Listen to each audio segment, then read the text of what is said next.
দর্শক, আমি এখন অবস্থান করছি টঙ্গী রিপোর্টার্স ক্লাবে। তিনবারের সাবেক প্রধানমন্ত্রী খালেদা জিয়ার মৃত্যুতে এ বিষয় নিয়ে কিছু কথা বলবে টঙ্গী রিপোর্টার্স ক্লাবের সভাপতি নওয়াব আলী। এখন আমরা কথা বলবো নওয়াব আলীর সাথে।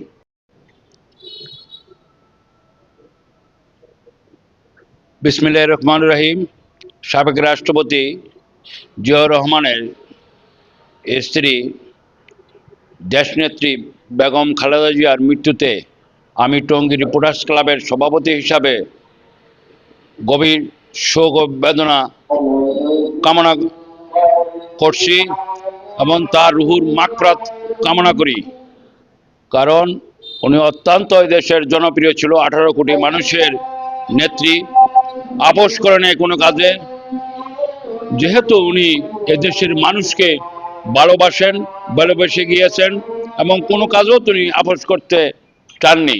ওনার সাহস, দৃঢ় মনোবল ছিল বাংলার 18 কোটি মানুষের জন্য।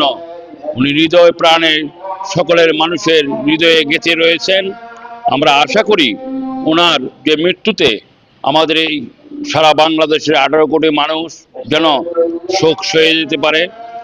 তার সুযোগ্য সন্তান তারেক রহমান যেন এদেশের বলিষ্ঠ নেতৃত্ব দিয়ে বেগম খালেদা জিয়ার যে সকল কাজকর্ম ফেলে গিয়েছেন সেটা যেন সুষ্ঠুভাবে সুচারুভাবে আমাদের কাছে প্রকাশ করতে পারে।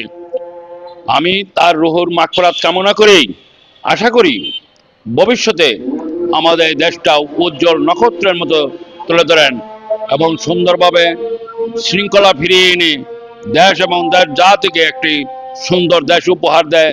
আমি তারেক রহমানের প্রতি আহ্বান জানাচ্ছি।